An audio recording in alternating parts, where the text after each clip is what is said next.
On est content de vous accueillir au nom de l'association François Rabelais. Donc, pour vous rappeler l'action de cette association, c'est une association qui vise à promouvoir la santé holistique, c'est-à-dire qui va prendre l'individu dans toutes ses dimensions et donc qui va s'intéresser notamment aux médecines douces qui sont actuellement pas très en odeur de sainteté, mais qu'il est important de promouvoir et de faire connaître.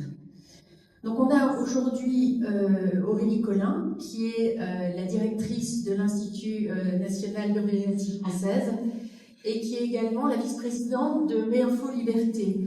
Réinfo Liberté, pour ceux qui ne savent pas, c'est un collectif qui défend la liberté d'expression, la liberté de soins, qui a pris la défense des soignants suspendus et qui a fait beaucoup d'actions d'information sur les problèmes liés aux vaccins, liés aux soins, à la liberté de soins. Donc voilà, je vais lui laisser la parole dans une minute. Je voudrais juste vous rappeler que pour tous ceux qui ne sont pas inscrits à l'association, vous pouvez vous inscrire en remplissant un bulletin qui est à la sortie. Pour les membres de l'association, il n'y a pas de contribution à donner. Pour tous ceux qui veulent simplement contribuer, il y a une casquette à la sortie. On a oublié de prévoir quelque chose de plus adapté. Et donc, voilà, l'entrée est gratuite, mais la sortie peut être payante. À votre bon cœur. Je laisse donc la parole à Aurélie. 1 heure. Bonjour, moi je vous remercie pour l'invitation. Je suis pas loin, hein, je viens de Lunéville, donc je suis vraiment pas loin de chez vous. Alors moi au départ je suis sage-femme, hein, histoire de ma vie, sage-femme.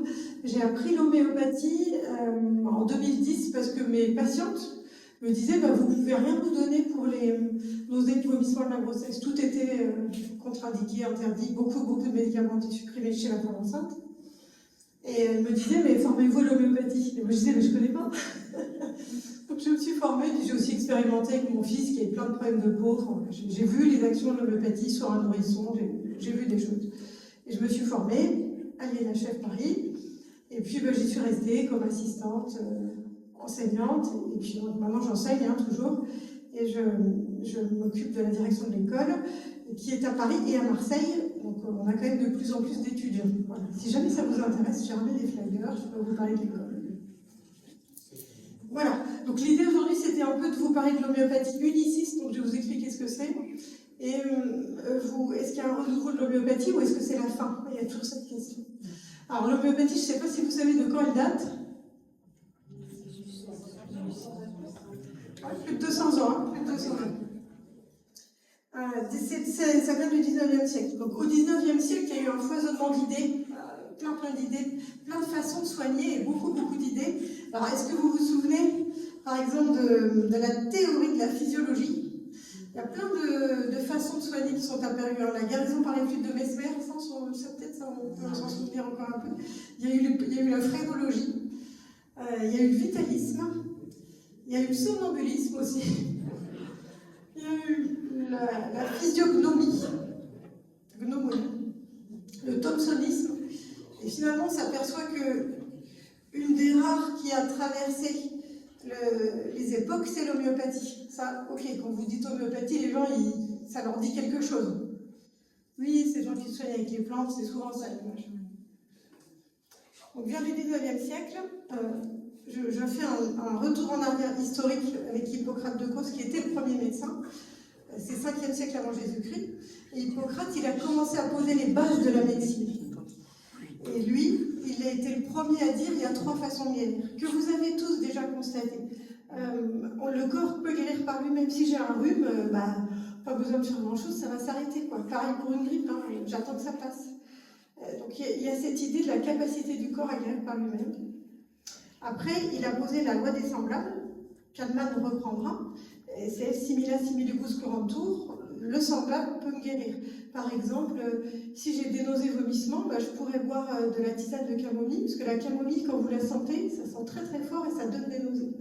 Donc, je me soigne par le semblable. Et puis, il a dit aussi, on peut soigner par les contraires, et ça va être le fondement de l'allopathie. J'ai de la fièvre, je prends du paracétamol et ma fièvre, elle va baisser. Donc, elle va faire le contraire. Donc là, on a les 3 façons de guérir. Et Samuel Hahnemann, donc lui, il est né en Saxe en 1755, il est décédé à Paris. Donc, en fait, la France a quelque chose un fort lien avec l'homéopathie, puisqu'il s'est marié en deuxième âge avec une Française et a habité Paris. Et il est mort en 1843. Il avait 89 ans et il est enterré au Père-Lachaise. Donc il a fait la fac de médecine à Leipzig. Il était d'une famille quand même, Samuel Hahnemann, qui n'avait pas trop de sous. Son père était peintre en porcelaine, mais il était vraiment très doué. Et notamment pour les langues, il parlait plus de 12 langues et il a eu une bourse d'études. Et avec sa bourse, il pouvait tout faire parce qu'il était bon en physique, en chimie, en langue. Et il s'est dit, je vais faire médecin. Voilà. Donc il part à Leipzig, il fait sa fac de médecine. Et il voit des choses qui ne lui plaisent pas dans la médecine. Il se dit, ben, c'est l'époque de la syphilis. Syphilis, on met des pommades au mercure, et les pommades au mercure, elles creusent la peau, elles abîment la peau. Donc ils se disent que finalement, on ne fait pas plus de mal. Voilà. Donc il y a un moment donné où il a arrêté d'être médecin. Mais comme il était extrêmement doué en chimie, il a été chimiste, il a même été pharmacien. Sa première femme, le père de sa première femme était pharmacien. Donc il a travaillé dans la pharmacie, et il a été traducteur beaucoup, puisqu'il était capable de traduire énormément de langues. Donc il a été bibliothécaire aussi. Voilà. Et à un moment donné, il est redevenu médecin. Il a été confronté à l'époque à de nombreux cas de paludisme. Le lien avec le paludisme, c'est qu'il traduisait la matière médicale de William Cullen, qui était un Anglais. Et William Cullen disait, mais on doit remettre les substances qu'on donne à nos patients. Donc lui s'est dit, je vais écrire une matière médicale pour dire, bah, telle plante, quand le patient le prend, il lui arrive ça, ça, ça. Voilà. Et c'était bien quand même de pouvoir savoir une plante, ce que ça donne. Et donc il traduit la matière médicale du quinquina, qui est China. Et quand il traduit ça, il s'est dit, ça c'est fou. Quand les gens prennent du quinquina, ils ont les mêmes symptômes que la fièvre du paludisme. Il s'est dit, bah, tiens, ça pourrait peut-être traiter le palud. Et il repense à Hippocrate, traité par les semblables, et c'est comme ça que l'homéopathie se met en place dans son esprit. Et lui, il se dit, bah, qu'est-ce que ça fait si moi, qui vais bien, qui n'ai pas le paludisme, je prends de la quinine, qu'est-ce que ça fait? Eh bien, lui, il a eu la fièvre du palud. Et si je l'arrête, ça fait quoi? Ben, la fièvre s'arrête. Puis après, il s'est dit, bah, c'est peut-être que sur moi. Donc il a testé sur d'autres personnes qui ont eu les mêmes symptômes. Et c'est comme ça qu'il lance l'homéopathie et qu'il commence à écrire sur l'homéopathie. Voilà, rapidement. Il œuvre dans un contexte assez historique, donc celui du 19e, qui est quand même une médecine où on commence à arrêter la médecine allopathique, on dit qu'elle détourne l'attention du corps. Hein. Donc c'était l'époque des saignées, des purgatifs, des abcès de fixation, c'était masquer le mal. Et lui, c'était quelque chose pour lui qui n'était pas soigné et s'occuper des gens. Donc il arrive à un moment donné où il y a beaucoup de réflexion et beaucoup de désir de changement. Les gens, quand ils allaient chez le médecin, ils avaient peur. À cette époque-là, ils avaient peur. Si j'ai un truc grave, et qu'est-ce qui va m'arriver? Donc, juste pour remettre, 1789, on est à la Révolution française. 1790, c'est là où il expérimente la quinine pour la première fois. Et en parallèle, on voit en 1796, il y a Jenner qui découvre le principe de la vaccination. Donc juste un petit rappel sur Jenner, il n'a pas utilisé la variole, il a utilisé la vaccine qui est la variole de la vache. Parce que Jenner, il s'est dit, ah c'est fou, les fermières qui ont fait la variole de la vache, eh ben, ils ne font pas la variole, elles. Donc si je prends un peu de pus de la variole de la vache et que j'inocule à un enfant, peut-être qu'il ne fera pas la variole. Voilà, c'est cette idée-là. Mais il a pris la vaccine qui était semblable à la variole. Donc on voit qu'il y a plein d'idées qui foisonnent à cette époque-là. Et lui, la même époque, il va faire un essai sur les principes nouveaux d'une autre façon de soigner. Ça commence comme ça. Et puis, 1810, il va écrire son premier organon de l'art de guérir. Donc c'est rangé par paragraphe, petit paragraphe où il explique sa pensée, puis comment on va utiliser l'homéopathie. Donc il va en écrire 5 des organes, donc il va améliorer en permanence sa pensée, et le 6e est posthume. Des fois chez les homéopathes, lequel on lit, le 5 ou le 6, bon voilà, ça se discute. 1811, il enseigne l'homéopathie à la faculté de Leipzig. Donc il est là, c'est ok, il l'enseigne, il a des étudiants. Pendant 10 ans, il va écrire des traités de matière médicale pure, comment fonctionne les remèdes. Et puis après, il va se poser la question des maladies chroniques. Ça, c'est en 1828. Parce que, ok, je tombe, je me colle, je me fais un bleu, c'est de l'aigu. J'ai une grippe, c'est de l'aigu. Mais mes douleurs d'arthrose que j'ai depuis 3 ans, c'est plus de l'aigu, hein, c'est du chronique. Donc, comment prendre en charge les maladies chroniques? Et puis voilà, en 1833, il écrira le 5e engagement de l'art de guérir. Et en 1835, il s'installe à Paris. Voilà, où il a des étudiants, où il y a énormément de suivi. Il avait une correspondance énorme, on a retrouvé plus de 3000 lettres, hein, donc il y avait une énorme correspondance avec Hahnemann et les gens qui l'entouraient.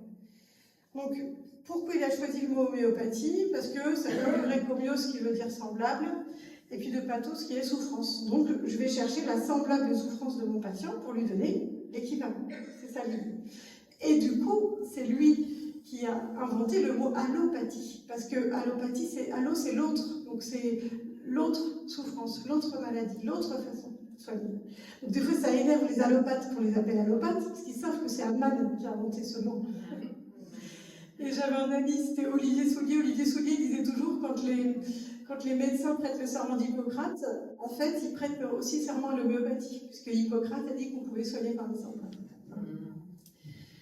Comment l'homéopathie, donc, elle se développe dans le monde entier. Donc évidemment, ça part de la Saxe et de l'Allemagne, ça va diffuser dans les pays autour, ça va même aller jusqu'en Inde, ça va aller aux États-Unis, en Amérique du Sud, elle diffuse dans tous les pays. Et là, elle arrive en France via une épidémie. Donc c'est souvent grâce aux épidémies que l'homéopathie a attiré le regard des gens. Parce que les médecins, et là on a le docteur Mabit à Bordeaux, quand il y a une grosse épidémie de choléra, il n'avait quasiment pas de mortalité. Donc là, ses collègues lui disent « T'as eu combien de morts aujourd'hui ?»« Ah, mais j'en ai pas. » Ou « J'en ai un. » Et les autres ont 80% de mortalité. Donc là, ils disent bah, « Comment tu fais? Explique-nous. » Et c'est comme ça que l'homéopathie arrive et est enseignée. Alors, l'homéopathie contre vents et marées, puisque dès le début, elle a été attaquée. Et toujours attaquée. Et peut-être sera toujours attaquée, on ne sait pas. En 1810, les médecins ils s'offusquent évidemment de la méthode qui dilue les traitements, qui recherche les symptômes les plus inusités. Moi, ce qui m'intéresse chez le patient, c'est tout ce qui est rare, bizarre et curieux, quoi. Donc, c'est-à-dire que si j'ai une angine, bah oui, j'ai du mal à avaler. Bah oui, ça ne m'intéresse pas. Mais si c'est plus facile d'avaler du pain que de la soupe, là, ça m'intéresse. Donc, c'est tout ce qui est bizarre. En 1820, donc, il y a Constantin Hering, il est étudiant en médecine, et il est missionné par ses pairs pour écrire un livre qui doit s'appeler l'hérésie homéopathique. Donc il va au cours de Samuel Hahnemann, il apprend l'homéopathie, et il est censé écrire ce fameux livre, sauf qu'il a une plaie à la main, très très sévère, donc une gangrène débute sur sa main. À l'époque, qu'est-ce qu'on fait quand il y a une gangrène? Amputation. Et tout le monde, tous ses collègues en homéopathie lui disent non, on essaye un remède. Et le remède l'a sauvé. Et Constantin Hering est devenu un des plus grands homéopathes et est parti aux États-Unis. C'est lui qui apporte l'homéopathie aux États-Unis. C'est pas le seul, ils sont deux, mais voilà. Et puis il a créé la loi de Hering dont je vous parlais tout à l'heure. En 1833, il y a un grand nombre d'articles qui vont dénoncer la théorie en opposition avec les vérités admises. Donc les journaux, ce qu'on pourrait appeler les médias mainstream de maintenant, les journaux de l'époque attaquent en permanence l'homéopathie. En 1835, en France, il y a l'Académie de médecine qui condamne la doctrine, donc les médecins n'ont plus le droit de dire qu'ils font de l'homéopathie. Il y a Guizot, le Premier ministre de l'époque, qui dit « Mais attendez, pourquoi on s'embête? En fait, si ça ne marche pas, ça va s'arrêter tout seul. » Voilà. Donc on laisse tranquille les médecins qui font de l'homéopathie. 1853, les homéopathes anglais n'ont plus accès au congrès de médecine. Vous êtes homéopathe, on ne veut plus vous voir. Ils sont mis de côté. En 1858, en Angleterre, il y avait eu un débat pour interdire la pratique de toute doctrine qui ne serait pas ni enseignée ni reconnue par les différents corps chargés de l'instruction médicale. Ça rappelle, on a l'impression que l'histoire se rejoue en permanence. Et donc voilà, déjà là. C'était un essai qui n'a pas marché. Parce que toute la famille royale d'Angleterre est soignée par homéopathie et le roi Charles d'Angleterre est président de la Société savante d'homéopathie. Donc il ne faut pas s'étonner sur pourquoi la reine Elisabeth a vécu aussi longtemps. Voilà. Ils sont soignés par homéopathie. Donc on entend toujours ces mots-là, c'est une dérive sectaire, on entend c'est des charlatans, on entend c'est de la sorcellerie même. On entend beaucoup de choses. Et à notre époque, donc il y a eu à la période d'Hallmann un essor rapide avec vraiment l'homéopathie qui va dans le monde entier, qui d'abord a attiré beaucoup les aristocrates, parce que l'homéopathie c'est beaucoup de questions sur soi, de réflexions sur soi. Donc les aristocrates avaient peut-être plus le temps de se questionner et le temps d'écrire et d'avoir une correspondance avec les homéopathes. Moi j'ai aussi une grosse correspondance avec mes patients, maintenant c'est par mail, mais voilà, il y a une grosse correspondance. Donc ça a touché beaucoup l'aristocratie, après la haute administration, puis tranquillement c'est arrivé aux ouvriers. Et tout le monde s'est mis à utiliser l'homéopathie. Donc il y a un point quand même crucial en 1910 avec le fameux rapport Flexner, je ne sais pas si ça vous parle, mais c'était ce rapport qui a été missionné par la famille Rockefeller pour dire, bon ok, comment on traite les gens? On va utiliser l'industrie chimique. Tous ceux qui ne sont pas ok avec ce qu'on va faire, qui ne sont pas dans les clous, qui n'utilisent pas la chimie, exit. Aux États-Unis, il y avait des facultés d'homéopathie, ils étaient dans les facultés de médecine, il y avait des hôpitaux homéopathiques, il y avait même des ambulances homéopathiques pendant la guerre de sécession. Eh bien, on ne finance plus. Alors que tous ces gens-là, ces aristocrates, étaient soignés par homéopathie. Oui, François. Les Rockefeller qui ont financé l'allopathie se soignaient que par oui, voilà. Le père Rockefeller ne voulait pas que l'homéopathie s'arrête, mais c'est le fils qui a décidé que c'était pas rentable. Mais ces gens-là, je vous rassure, sont toujours soignés par l'homéopathie. Voilà. Comme l'anglais-saint parisien, ils sont toujours soignés par les homéopathes. Voilà. En tout cas, ce rapport a tout changé puisque les écoles ont fermé, il n'y avait plus de financement, donc ça commençait à être très dur. Donc il y a eu un déclin avec l'utilisation des médicaments, issus de l'industrie pharmaceutique.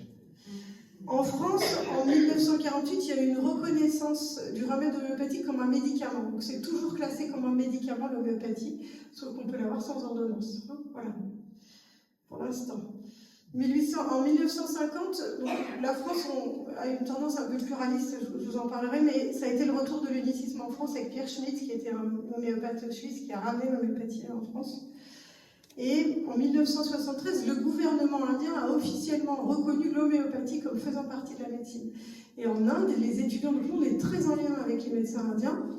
En Inde, il y a un socle de connaissances de base de 4 ans, puis après ils font la médecine conventionnelle, ou l'Ayurveda, ou la médecine homéopathique. Voilà. Et c'est reconnu, et les 3 sont équivalentes, et il y a des hôpitaux, des cliniques, et il n'y a pas de souci, il n'y a pas de conflit. 2017, le diplôme d'homéopathe est le plus reconnu, donc nous, à l'INHF, ce qu'on fait comme diplôme, c'est reconnu que par les patients, c'est des attestations de suivi de formation, les médecins n'ont plus le droit, donc il n'y avait que le titre de médecin homéopathe qui était reconnu en France, et ils n'ont plus le droit de mettre homéopathe sur leur plaque, de mettre homéopathie. Vous allez me dire, c'est pas grand-chose, mais on voit qu'on veut faire disparaître ce titre. 2021, vous l'avez peut-être suivi, il y a eu des remboursements de l'homéopathie, malgré plus de 2 millions de Français qui avaient signé la pétition pour que ça ne soit pas déremboursé. Et en 2022, ce que j'ai constaté moi, c'est que l'enseignement était de plus en plus plébiscité, qu'on a de plus en plus de demandes. Notre école, elle dure 3 ans, et à cette heure-ci, on a 56 étudiants. Donc, et à une époque, l'école, elle n'avait que 10 étudiants. L'école dont je fais partie a plus de 30 ans, donc il y a un sacré historique. On voit des hauts, des bas, mais on est toujours là. On est toujours là, et là, on est très plébiscité. Donc, moi, ça me rassure. Alors, c'est quoi l'homéopathie pluraliste? Donc ça, c'est une spécificité française. Dans les autres pays, ça n'existe pas. Ça fait rigoler toujours les autres homéopathes qui disent en France, vous faites jamais tout comme tout le monde. Voilà. Donc c'était Nicolas Vanier, un des étudiants de Samuel Hahnemann, qui a dit à sa mort, on pourrait peut-être faire autrement. Donc c'était vraiment parce qu'il y avait des divergences. Donc les pluralistes, ils vont donner plusieurs remèdes. Voilà. Ça peut être des fois 5, 6, 10, 20. Moi j'ai vu des ordonnances à plus de 40 remèdes, donc à plus de 100 € le tarif. Donc ils sont pris successivement, ils peuvent être pris en alternance, un dimanche sur 2, un dimanche sur 4. On peut aussi rassembler plusieurs remèdes dans un tube qu'on appelle les remèdes les complexes, voilà, ou les composés. Ils ont instauré les traitements préventifs, donc ça moi je ne sais pas faire, je ne fais pas de prévention, j'ai besoin de fantômes. Et puis ils ont parlé des remèdes de constitution, des draineurs, des remèdes de fond. Voilà, c'est des choses que je ne connais pas assez moi. Et il y a quand même cette tendance à soigner les symptômes séparément. Vous avez mal à votre épaule, je vous donne Rustoxicodendron, vous ne dormez pas la nuit, Icoféa, et puis vous êtes un peu stressé pour votre examen, j'examine. Voilà, j'en ai vu 3, je pourrais en dire beaucoup plus. Et ils n'utilisent pas ce que l'on appelle le répertoire homéopathique. Voilà, je ne peux pas en dire plus. parce que moi je fais de l'homéopathie uniciste. Les unicistes, on peut les appeler les puristes ou les classiques, parce qu'ils sont fidèles à la pensée hahnemannienne.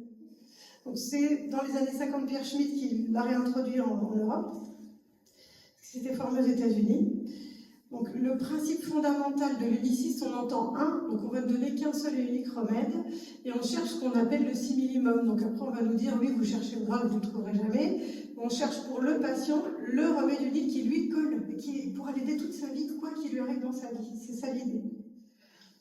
Donc les entretiens, parce que du coup il faut comprendre le patient, comprendre, dénouer un peu si vous voulez la petite pelote là rouge pour quelle est sa problématique à lui, et puis pour pouvoir avancer dans sa vie.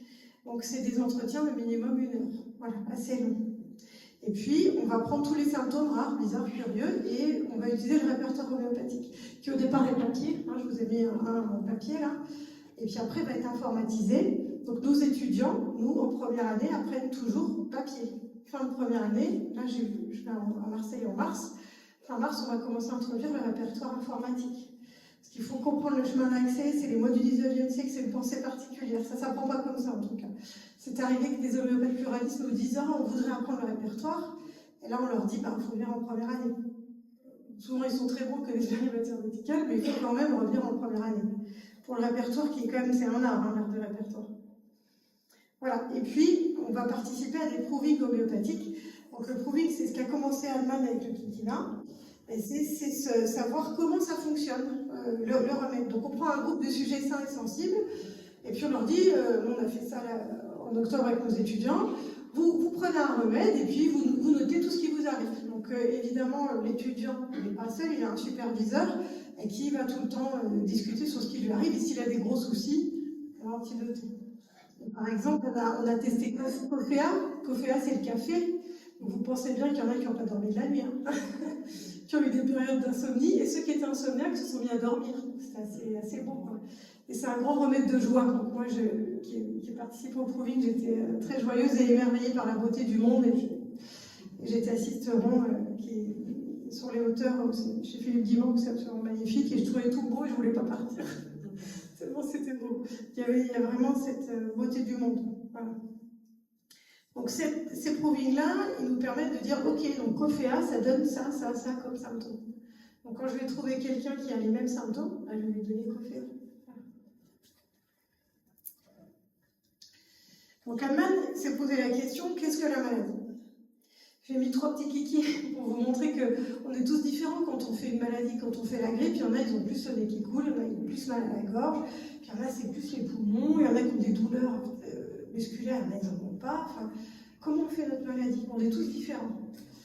Et Hahnemann, pour lui, la maladie, la santé est liée à l'énergie vitale. L'énergie vitale, on est d'accord, on ne peut pas la toucher, on ne peut pas la voir, on ne sait pas où elle est, mais c'est ça qui va nous maintenir en santé. Donc je voulais quand même vous lire des paragraphes de l'organon, qui est quand même la base. Hein. Par exemple, les homéopathes pluralistes, dans leur formation, ne lisent pas l'organon. Alors que chez les unicistes, on lit beaucoup l'organon. Donc le paragraphe 9 de l'organon. Dans l'état de santé, la force vitale immatérielle qui anime dynamiquement la partie matérielle du corps exerce un pouvoir illimité.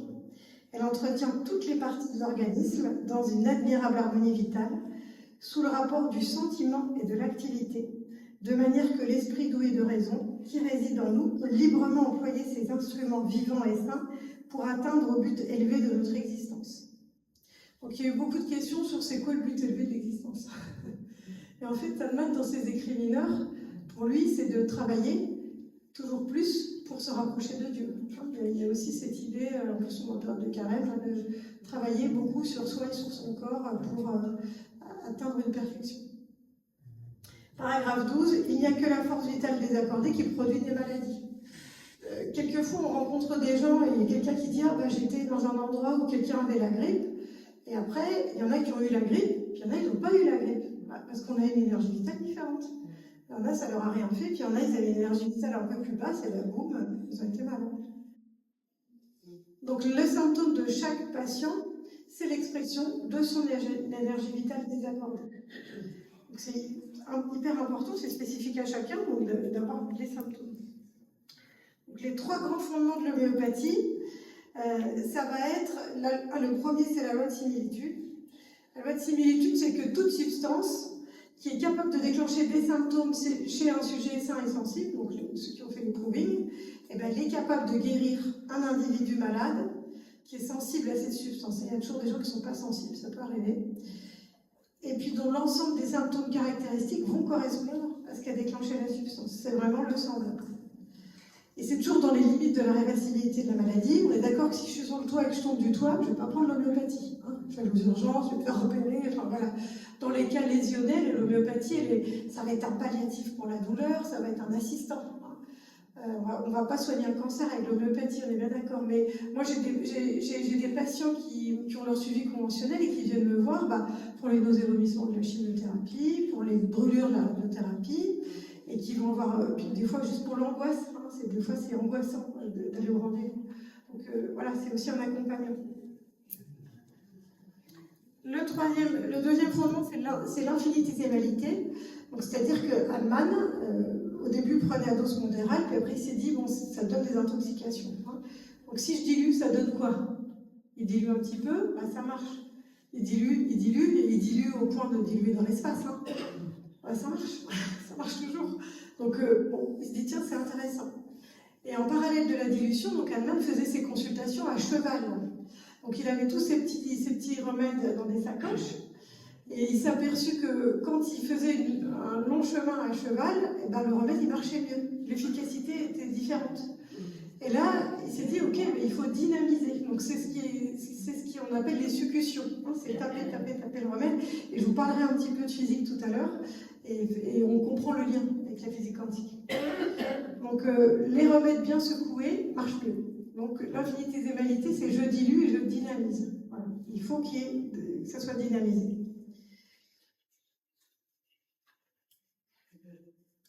Le troisième fondement, c'est la totalité caractéristique. C'est-à-dire qu'il faut vraiment des symptômes qui permettent de choisir le remède, donc tout ce qui est rare, bizarre et curieux, tout ce que des fois on n'ose pas dire. Mais tout est intéressant, comme on dort, comment on mange. Là, j'ai jamais réussi à manger de melon de ma vie, c'est bizarre ça. J'adore les huîtres, voilà. Ou le lait, j'adore le lait, ou j'aime pas le lait. Il y a des choses comme ça qui vont être bizarres dans la symptomatologie. J'ai une patiente, elle a des problèmes de peau, elle a un eczéma du visage, et je lui disais, mais qu'est-ce qui s'est passé dans votre vie? Qu'est-ce qui s'est passé dans votre vie? C'était la fête des mères et aucun de mes 3 enfants ne m'a appelé. Voilà. Donc c'est toujours très intéressant de se dire qu'est-ce qui s'est passé dans votre vie pour que vous en fassiez une maladie. C'est ça qui est intéressant. Donc Hahnemann, il recommande, évidemment, les plus originaux, les plus rares, les plus personnels. Donc on questionne beaucoup.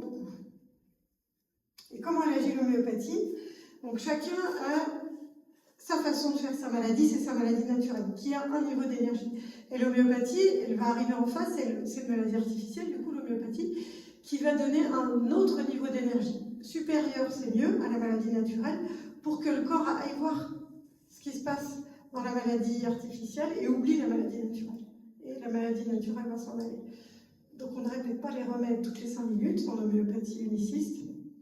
Il y a quand même cette idée de laisser après la maladie artificielle s'épuiser et s'arrêter. Donc on ne prend pas des remèdes tous les jours. Alors Ehring, il a posé des lois, mais c'est des lois qui sont assez communes finalement dans les médecines traditionnelles. C'est que la maladie, elle doit aller du haut vers le bas. D'ailleurs, vous voyez, quand un gamin fait la rougeole, ça part du visage et ça va aller vers le bas. Il y a toujours cette idée, la maladie doit descendre. La maladie, elle doit aller de l'intérieur vers l'extérieur. Donc finalement, si j'ai une petite maladie de peau, c'est que mon corps a une bonne capacité réactionnelle, donc c'est bien. Et il vaut mieux un eczéma que de l'asthme. L'asthme, par exemple, c'est une maladie rentrée. Les petits enfants qu'on couvre de corticoïdes et qui après deviennent asthmatiques à 6 ans, voilà. Et quand on leur donne l'homéopathie, qu'on a trouvé le bon remède, l'eczéma ressort. Mais c'est pas grave, c'est un petit eczéma. Moi, j'en ai beaucoup sur le nombril. Eczéma sur le nombril ou sur un bout de doigt, c'est pas grave. On garde un petit eczéma, on n'a plus d'asthme. Voilà. Il y a cette idée-là. Et il y a l'idée que, dans la loi de Ehring, que les symptômes vont repartir dans l'ordre inverse de leur apparition. Donc, par exemple, moi j'ai une patiente qui venait me voir pour des bouffées de chaleur de la ménopause, et puis en discutant avec elle, elle avait beaucoup de douleurs articulaires, mais c'est ce qui était arrivé en dernier, les douleurs articulaires. Et donc, moi, je lui donne un remède homéopathique, Et après, je la revois, elle me dit, j'ai toujours des bouffées de chaleur. Ok. Et vos mains, comment ça va vos mains? Ah, mais j'ai plus mal. Bon ben voilà, on remonte le fil, on a enlevé les douleurs articulaires, maintenant ça va être les bouffées de chaleur de la même chose. Donc il y a cette idée de rembobiner le fil un petit peu. Donc toujours quand on revoit un patient, on se dit, ok, loi de Hering, est-ce que je suis dans le bon sens ou pas dans le bon sens, hein? Si j'ai des douleurs au genou et qu'après j'ai mal à l'épaule, c'est pas le bon sens. Donc en homéopathie, on n'utilise pas que des plantes, hein, cette idée-là. N'importe quoi peut devenir un remède. Donc les plantes, vous connaissez tous l'arnica, hein, quand on chute, il y a beaucoup de gens qui disent oui, l'homéopathie, je ne sais pas si j'y crois, mais l'arnica, j'y crois. Parce qu'ils l'ont testé en fait. Hein. Mais oui, si l'arnica marche pas, peut-être le reste aussi. Il y a Quercus, par exemple, qui est le chêne. Il y a belladonna, qui est une fleur toxique. Il y a des minéraux comme arsenic, comme la platine, comme le plutonium. Donc il y a des substances radioactives. Hein. Il y a des animaux comme Apis, qui est l'abeille. Alors pour les mammifères, on n'a pas pris les mammifères, mais on a pris le lait du mammifère. Donc on a l'accaninum pour le lait de chienne. On a l'acléoninum pour le lait de lion. On a l'acdelphinum pour le lait de dauphin. Voilà, l'acphélinum pour le chat. Donc les laits sont assez intéressants avec les enfants. Il y a Tarantula qui est une araignée. Les champignons, qui est un règne à part, hein. Donc il y a Garicus par exemple, qui est un champignon assez utilisé chez les enfants, qui est la manicule-mouche. Et il y a les nosodes. Donc les nosodes, c'est des produits de sécrétion pathologiques, comme Sorinum, qui est la gale, Tuberculinum. Donc nous, les nosodes, on les utilise beaucoup plus pour traiter ce qu'on appelle le terrain. Voilà. Puis il y a les sarcodes, et les sarcodes, ça va être des tissus, ou des organes, ou des sécrétions, ou des hormones, qui peuvent aider. Par exemple, folliculinum, qui est le tissu folliculaire de l'ovaire, ça pourrait aider une femme qui est en âge de procréer et qui n'arrive pas à ovuler. Mais il y a une condition, c'est la totalité caractéristique. Et par exemple, folliculinum, c'est des gens qui adorent le sucre. Donc je ne donnerai pas folliculinum à une femme qui n'aime pas le sucre. C'est autre chose. Voilà. Donc il y a des petites choses comme ça. Et on peut donner thyroïdinum, qui est la glande thyroïdienne. Donc voilà, il y en a plus de 10 000 des remèdes homéopathiques. Comment on le prépare, le remède? Donc on va prendre la souche, on va la mettre dans la teinture mère, et puis on va prendre une goutte de cette teinture mère qu'on va diluer dans 99 gouttes d'eau. On va faire une succion, on aura un CH. Prendre une goutte du 1 CH qu'on va mettre dans 99 gouttes d'eau, j'aurai du 2 CH. Puis après on monte jusqu'à, vous connaissez, 15, 30 CH. Et après les CH, il y a d'autres dilutions qu'on appelle les corsacoviennes. Donc, CH, ça veut dire centésimale allemanienne, donc c'est une goutte de teinture mère pour 99 gouttes d'eau. La DH, c'est la décimale allemanienne qui est plus utilisée en Allemagne. En France, on n'en voit pas beaucoup, mais beaucoup utilisée en Allemagne. Donc, c'est une goutte de la teinture mère avec 9 gouttes d'eau. Donc, c'est moins dilué. La LM, c'est la 50 millième allemanienne. Donc là, j'ai une goutte de la substance et 49 999 gouttes d'eau. Donc c'est ultra dilué. On dit qu'elle est plus douce, qu'elle est utilisée dans les maladies chroniques où les patients ont une faible énergie. Et après, il y a Korsakov, c'est les cas. Korsakov, c'était un médecin russe qui disait mais attendez, moi j'ai pas autant de verre pour faire vos dilutions. Je peux pas. Donc lui il s'est dit on n'a qu'à vider le verre initial, garder une goutte et puis remettre de l'eau. Voilà. Et il sait bien faire ça. Et du coup, il a dilué beaucoup plus, donc on a les 200, les 1000, les 50 000, les 100 000, les 500 000, encore ça, on peut monter très très haut. Donc la dilution, c'est compliqué, c'est une question que posent toujours les étudiants, mais on donne à combien? Ça dépend de l'énergie vitale du patient, ça dépend de l'homéopathe, ça dépend de l'expérience de l'homéopathe. C'est assez compliqué. En tout cas, dans les maladies aiguës, on va certainement rester dans les CH, comme vous dira François tout à l'heure. Et dans la maladie chronique, les homéopathes unicistes ont tendance à très vite aller sur les Korsakov, les 200, 1000, 10 000. Voilà. Donc, on ne donne qu'un remède, parce que l'idée, c'est de bien assimiler une seule information. Si vous êtes dans une pièce, là où je suis, il y a que moi qui vous parle, vous me comprenez bien, j'espère. Si on était 5 à vous parler en même temps, vous ne comprendriez pas. Donc, il y a cette idée du remède unique, une information. Puis peut-être le remède, il ne va pas marcher. Hein. Ça arrive, évidemment. Moi, je donne à une patiente qui me dit « ça n'a rien fait ». toujours mes problèmes articulaires. Bon, bah, c'est pas le bon, on va reprendre, on va essayer un autre. Donc, généralement, 3 granules suffisent. Hein. Si on prend des doses, même la moitié de la dose, ça suffit. La prise, elle est sous la langue et puis on laisse fondre. Parce que sous la langue, on a plein de petits vaisseaux sanguins qui absorbent assez vite. On dit toujours en dehors des repas. Ou alors ça peut être dans de l'eau, donc il y a des gens qui aiment bien diluer puis le boire à la bouteille. Au choix. L'idée, c'est de ne pas trop répéter.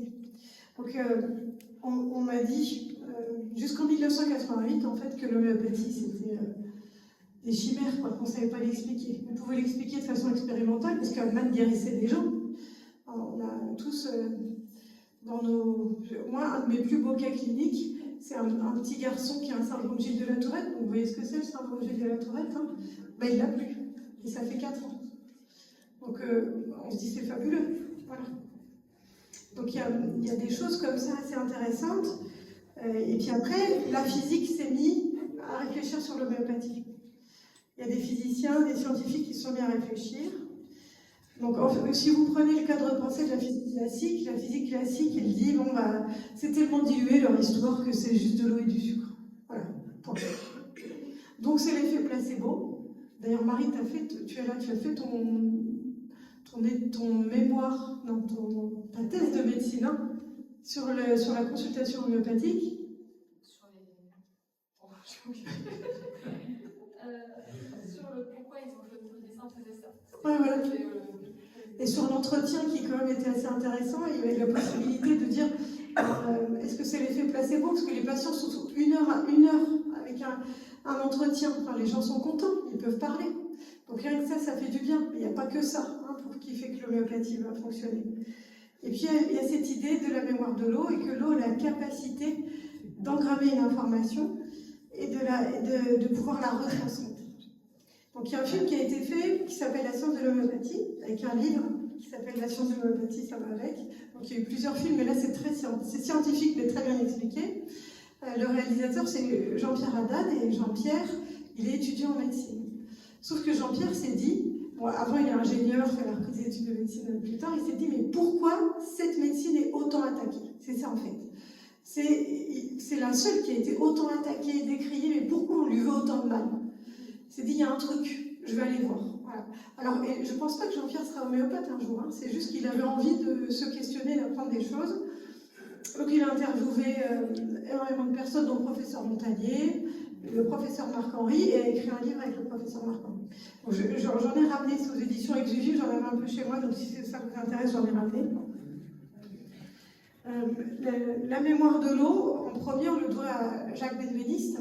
Donc lui était un scientifique de renom à l'INSERM, travaillait beaucoup en immunologie, infectiologie, était promu à un très bel avenir, et on voyait un futur prix Nobel chez lui. Et en fait, les laboratoires de recherche, tous les ans, ils ont des budgets alloués. Et s'ils n'utilisent pas tout le budget, l'année d'après, on leur donne moins de budget. Il y a une année où il lui restait encore un peu d'argent, et il croise Bernard Poitvin, qui est étudiant en médecine et qui fait sa thèse sur l'homéopathie, et qui lui dit moi j'aimerais travailler sur les hautes dilutions. Lui, il lui dit oui, j'ai du budget, allons-y. Sans y croire du tout, allons-y. Et là, ça marche. Et là, il s'aperçoit qu'en mettant un cœur de cobaye dans de l'eau et en envoyant une information extrêmement diluée, donc de l'histamine diluée dans l'espace, le cœur bat plus vite. Ok, donc il se passe quelque chose. Et lui, il s'est mis à diffuser ses recherches et ses études. Il est extrêmement décrié. Alors, moi, j'ai pas connu Jacques Benveniste, mais j'ai bien connu Luc Montagnier, j'ai bien connu Marc-Henri. Et Marc-Henri disait toujours, tous les trois sont décédés, Marc-Henri disait toujours, on n'a jamais vu une enquête aussi importante dans un laboratoire de recherche. C'était impressionnant. Ils sont même venus avec un magicien, en se disant, il y a un truc. Voilà. Et ça a été terrible pour Jacques Benveniste, sa carrière s'est arrêtée, il s'est suicidé. Donc voilà, alors qu'il avait raison. Le professeur Luc Montagnier, lui, il a repris les études sur les expériences. Lui, il a utilisé de l'ADN, notamment l'ADN de Borrelia, dans la maladie de Lyme. Il a dilué l'ADN à plus pouvoir, il le met dans l'eau, et donc lui, il a beaucoup travaillé sur les tests PCR, Polymerase Chain Reaction. Et donc il me dit, tiens, je mets du matériel à PCR, puis on va voir ce qu'il va me faire. S'il n'y a rien, bah, il ne fera rien. Et en fait, il refait l'ADN de la brogne. Donc il se dit, ok, ça marche, ça marche. Mais qu'est-ce qu'on a dit de lui? Que c'était un vieux sénile. Voilà. Donc il nous a beaucoup défendu, beaucoup accompagné à l'Assemblée nationale pour parler de l'homéopathie, pour défendre l'homéopathie. Il a été vraiment très aidant. Et puis le professeur Marc-Henri, qui est décédé il y a peu, lui était un professeur de Strasbourg de physique quantique. Et lui a travaillé sur le fonctionnement quantique de l'eau. Après, il y a énormément de personnes qui ont travaillé sur l'eau, on pourra en citer aussi beaucoup. Il y a Yann Olivo qui a écrit beaucoup sur l'eau. Voilà. Je voulais juste vous parler de ces 3 personnes et vous expliquer un peu ce que j'en ai compris en discutant avec Marc-Henri. Donc là, vous n'allez pas trop voir. Alors, je vais peut-être essayer de faire comme ça puis de zoomer. Hop, parce que Marc-Henri a un talent pédagogique fou. Donc moi, j'ai essayé de refaire ça. Hop, hop, et je compte. Voilà. Quand on parle de la physique quantique, donc ça a été, la physique quantique a débuté années 20, années 30. La physique quantique, elle a permis de dire que l'atome était stable. Et qu'il était stable, l'atome, puisqu'il a un nombre équivalent de protons et d'électrons. Les protons sont au milieu, et puis ils sont chargés négativement, non, positivement, et puis les électrons tournent autour, et ils sont chargés négativement.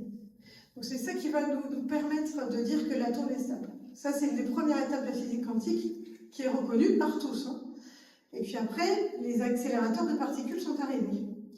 Et avec les accélérateurs de particules, donc ça c'était années 60, la conclusion était de dire que la matière n'existe pas.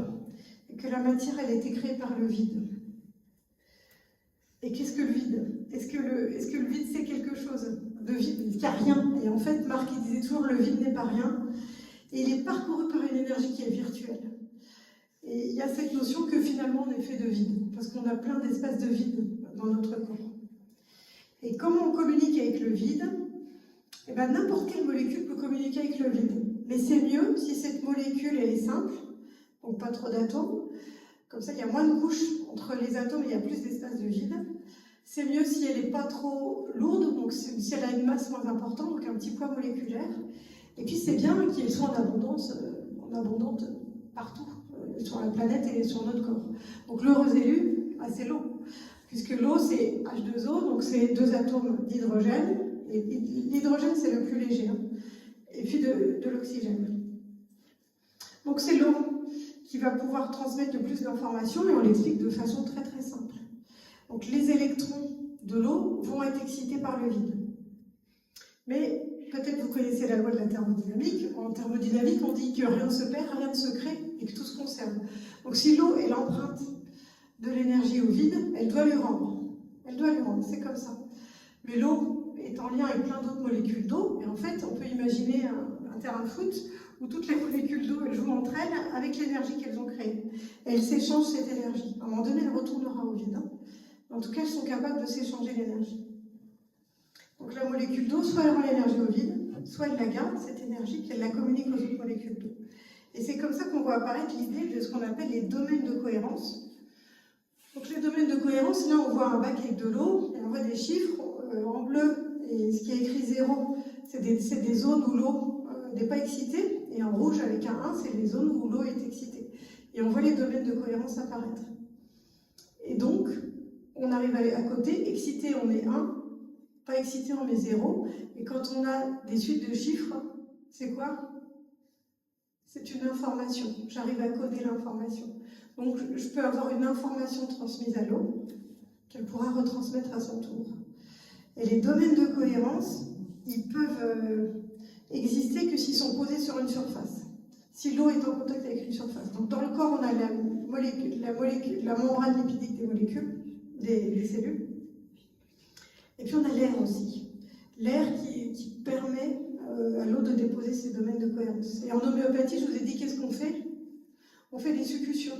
Donc à chaque fois qu'on bouge l'eau qui est en train d'être dynamisée, on met de l'air dedans. Donc on augmente les domaines de cohérence. Donc quand on commence nos dilutions homéopathiques, on va transmettre à l'eau l'information. Donc on commence toujours avec de la matière, puisqu'on prend le goutte de teinture d'air. On a de la matière et on fait des succutions et on va transmettre à l'eau qui va augmenter ses domaines de cohérence et dire ok, je prends toute cette information. Et quand l'eau après va être imprégnée sur les granules, il faut pas oublier que dans le saccharose, il y a aussi des molécules d'hydrogène dedans. Donc du coup, l'eau, transmise sur les petites granules sucrées, va retransmettre l'information à l'eau de notre corps. Et c'est aussi simple que ça. Donc après, en physique quantique, on dit une molécule, une information. Il ne faut pas qu'il y ait plein d'informations, sinon le corps il ne se retrouvera pas. Et on n'arrivera pas à faire des domaines de cohérence cohérents. Donc du coup, c'est vrai que Marc disait, ça confirme la thèse uniciste. Une molécule, une information, un remède.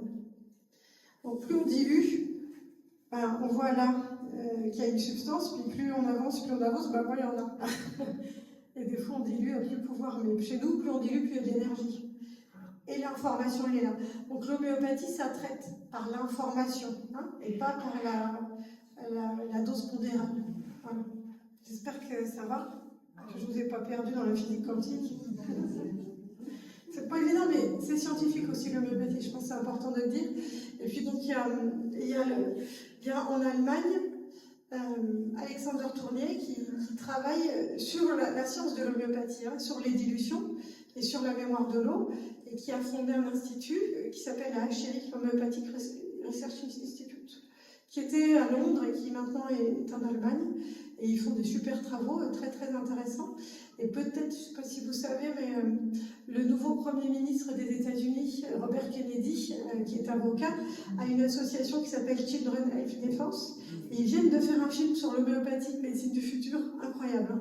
C'est fabuleux. Et dedans, il interviewe Alexander Tournier sur ses recherches, justement. Donc, est-ce que je suis dans les temps? Je pense que c'est pas trop mal. Donc, je voulais terminer par les petits cas cliniques pour vous raconter des petites histoires de patients. Ça, c'était un homme 48 ans qui avait fait un burn-out. Je l'ai vu en 2023. Ça devait être mai 2023. Donc, il est chef d'entreprise dans le bâtiment, une structure familiale où il coordonne tout le monde, où il a un énorme poids de travail sur le dos. Il est en arrêt de travail depuis 3 mois. Il a vu son médecin, il est sous antidépresseur, mais bon, pour lui, c'est pas assez efficace. Il voit un psychologue qui l'aide, et le psychologue lui dit, vous devriez aller voir Mme Collin pour faire de l'homéopathie. Le chemin est arrivé comme ça. Il est surmené. Il dit qu'il tient au café, mais ça lui donne des brûlures d'estomac. Donc ça, c'est intéressant. Et il tabac, il fume beaucoup. Il a déjà fait un burn-out en 2016. Et il dit, donc les mots des patients sont très intéressants, donc les homéopathes sont des vrais sténodactylos, ils écrivent tout. Tous les mots sont intéressants. Et il dit, 2 mois au lit, j'ai cru que j'allais mourir. Et il avait beaucoup besoin de compagnie pour être rassuré. Et il dit qu'à l'époque, c'était à cause d'un gros chantier. Si jamais j'ai mal fait ou pas utilisé les bons matériaux, je m'inquiète. Et mon frère, il me dit que j'en fais trop. Et il m'expliquait que voilà, ils construisent des pavillons et qu'il va voir et qu'il y a un petit muret devant le pavillon qui est mal fait, il le fait refaire. Voilà. Il est très exigeant avec les travailleurs. Et voilà, il dit qu'il a de la surcharge, qu'il a du stress, et que tout son stress est ressenti dans le ventre. Bon, il a son suivi psycho qui doit l'aider sur ses sensations et tout, donc tout est dans le ventre. Il a des ballonnements, il a des nausées, il a plus d'appétit, et il a des difficultés respiratoires qui étaient pendant 2 mois. Bon, ça s'est un peu apaisé, mais c'est pas parfait. Il dit, le médecin me rassure, mais j'ai du mal à faire confiance, parce que ça commence à traîner pour lui. Et il va dire, je m'énerve pour un rien, et moi je remarque qu'il est très impatient. Il est très méticuleux aussi. Il m'a expliqué plein, je ne vous ai pas tout mis, mais plein de choses. Et il dit que dès que j'ai des ballonnements, je m'inquiète. Et je panique. Je dis rien à ma famille, il ne veut pas en parler avec sa famille, qui sent une boule dans le ventre. Et je m'inquiète en plus, parce qu'il a perdu un ami qui a eu un cancer de l'estomac. Donc dès qu'il a des ballonnements, il se dit, ça y est, j'ai un cancer de l'estomac, ça y est, c'est la fin. Donc il y a beaucoup de peur de cancer, de peur de la mort. Donc il regarde Internet, comme tout le monde, il panique encore plus. Donc le médecin lui a prescrit des IPP, donc c'est les inhibiteurs de la pompe à protons pour les brûlures d'estomac, mais ça ne marche pas. Ça a amélioré un peu les éructations, donc c'est l'héros. Mais bon, il a toujours cette tendance à paniquer. Il surveille, il a acheté un saturomètre, le petit truc qu'on met au bout du doigt, voilà, pour surveiller sa saturation. Il prend sa tension continuellement, il a très peur de mourir.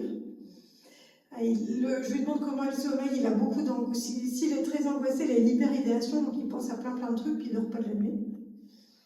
Et le truc qui lui fait du bien, je lui demande, il me dit c'est les rapports sexuels. Je demande à ma femme et je suis mieux. Je suis toujours mieux après un rapport sexuel. Il avait du mal aussi à prendre sa voiture, je n'ai pas écrit, mais il avait du mal à sortir, à prendre sa voiture. Il y a un lac près de chez lui, et faire le tour du lac, ça l'angoisse. Il se dit, si je fais le tour et que je fais un arrêt cardiaque, qui va me sauver? Ah, pourquoi vous ferez un arrêt cardiaque? Vraiment, cette idée-là. Et je lui pose une question, parce que moi, je vois un remède arriver, et je lui dis, comment vous êtes face à l'injustice? Et lui, il me dit, je peux me mettre en colère face à l'injustice, je peux me battre contre les injustices, je pourrais même tuer. Et il dit qu'il a failli tuer un mec un jour sur un chantier. Non, un mec au foot qui avait triché, je l'ai étranglé. C'est une capacité violente. Donc ça, c'est le répertoire homéopathique, informatique. Donc moi, je répertorie les symptômes. Voilà, qu'il anticipe beaucoup, qu'il a son anxiété ressentie dans l'estomac, qu'il a des difficultés à respirer, très anxieux sur sa santé. Que le coït améliore, donc le rapport sexuel améliore, qu'il a besoin de compagnie, qu'il est compatissant, méticuleux, tendance à l'hypocondrie, parce que vu tout le matériel qu'il avait à la maison, c'est assez impressionnant. Et puis peur de la mort, peur panique des crises non maîtrisables. Il y avait aussi des inflammations dans les oreilles, enfin, le café a aggravé son estomac, les dilatations. J'ai repris masculin coït améliore, parce que c'est une autre entrée, je voulais quand même aller voir si le remède n'était pas dedans. Et puis il s'endort tard, et parce qu'il a beaucoup de pensées. Donc oui, c'est écrit ruée de pensées, parce que le répertoire a été créé par Kent, un homéopathe américain, au 19e siècle. Donc on utilise les mots du 19e siècle. Donc il faut toujours traduire la pensée des patients au 19e. Et on voit qu'il y a plein de remèdes qui sortent, ouf, ils sont tous alignés, là, hop. Et celui qui m'intéressait, c'était Luxomica, peut-être que vous connaissez, et je vais donner Luxomica. Donc je vais donner en 200 cas, une dose. Est-ce que ça va pas me tuer? Enfin, il a eu ses angoisses, machin. Ok, on essaye. Et un mois plus tard, il avait nettement moins d'angoisse dans l'estomac. Ça s'est estompé tout seul. Il avait envie de reprendre le sport, envie dans la nature, aller dans la nature, entendre les oiseaux. Il a fait 4,5 km de marche, donc le tour du lac, en arrêtant de se dire je vais mourir, je vais avoir un arrêt cardiaque. Il dormait mieux. Il avait quand même du mal à prendre sa voiture. Manque de confiance pour aller faire des courses pour sortir. Donc je dis ok, la 200 a bien marché, il y a peur des symptômes, 1000. Et avec la 1000, ça a été nettement mieux. Il a repris le travail. Je l'ai revu moi que 6 mois plus tard où il m'a dit ça va. J'ai repris le travail. Après la 1000, je l'ai de temps en temps au téléphone. Une fois je l'avais eu, il était en voiture, il était stressé. C'est quoi déjà le remède que je dois prendre? Luxomica, ok. Voilà. Et c'est bon. Il sait quand ça va pas, il reprend le remède. Et ce qu'on peut dire du remède Luxomica, c'est que, alors ça c'est une croix de Hering, parce que Hering avait un peu dit voilà comment prendre un peu les cas cliniques. Il est suite de surmenage, donc c'est vraiment des gens très surmenés, d'ambition déçue, de chagrin, de colère, des gens très colériques. C'est des gens qui ont beaucoup d'ambition, qui ont un fort désir de réussir, plutôt indépendants, donc on les voit beaucoup en chef d'entreprise. Tatillons, critiquent les autres, mais ils ont quand même un sens de la justice et ils peuvent aller défendre les autres. Plutôt impatients, tendus, irritables, ils peuvent faire des sacrées colères. Ils sont jaloux, ils ont peur du mariage aussi, cette tendance. Et on voit que c'est des gens travailleurs, plutôt sédentaires, ne vont pas trop faire de sport. Ils font des abus alimentaires, donc tabac, café. Les insomnies sont plutôt à 4h du matin. Et une fois dans un train, j'avais rencontré un chef d'entreprise et on discutait, il avait tous les critères. Et il me dit, mais moi je fais des insomnies, tu pourrais m'aider? Et du coup je lui dis, moi je vais me tutoyer par lui, il a décidé de me tutoyer. Et je lui dis, vous ne feriez pas des insomnies vers 4h du matin? Il me dit, bah si. Luxomica. Et toujours par qu'est-ce qui aggrave, qu'est-ce qui améliore, et plutôt aggravé par le bruit, par les soucis, après le repas, et ils sont améliorés par un bon sommeil. Donc c'est des gens qui peuvent faire des petites siestes après le repas. Jacques Chirac était un peu comme ça. Et ça va toucher, le tropisme, ça touche les nerfs, la digestion, plutôt le côté droit du corps. Donc c'est de la noix vomique, j'ai mis la petite image. Et puis après, moi, évidemment, les unicistes ont plein de chemins.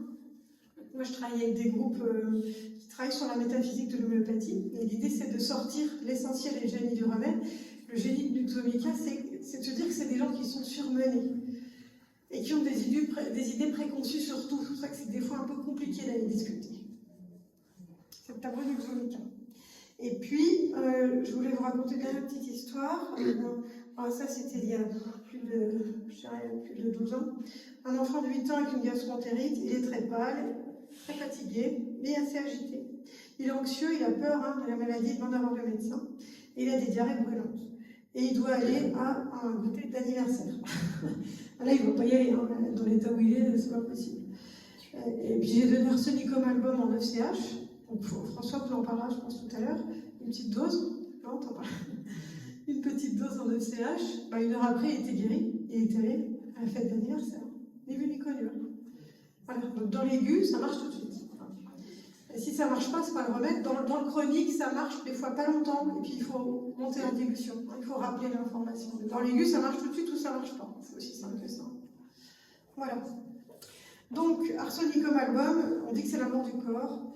Bon, c'est des grands remèdes, des très connus de gastroentérite. C'est un grand remède de deuil, d'intoxication alimentaire avec des gens agités, anxieux, fatigués.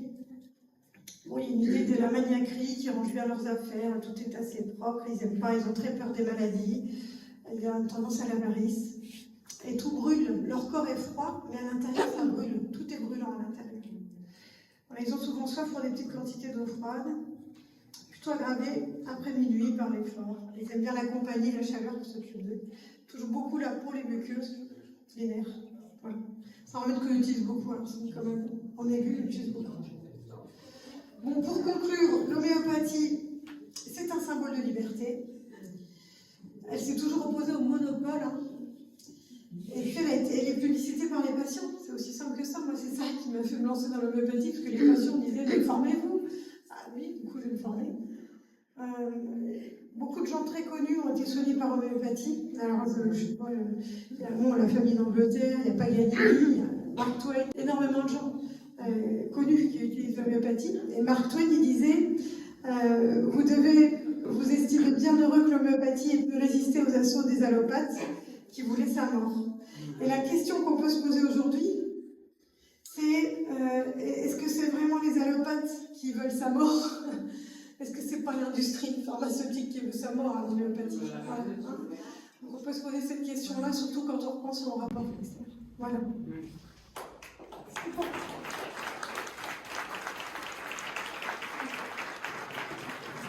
Merci Aurélie pour cette conférence qui était vraiment très intéressante. Je pense que ça a ouvert les yeux à beaucoup de personnes sur l'homéopathie uniciste qui est mal connue. Tout le monde connaît l'homéopathie pluraliste, mais cette approche-là est vraiment convaincante.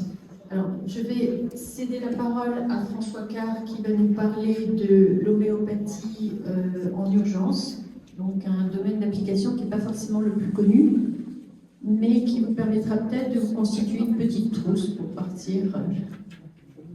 Non, même pas. D'accord, alors on vous communiquera, si vous le voulez, une trousse de base en homéopathie pour faire face à pas mal de situations.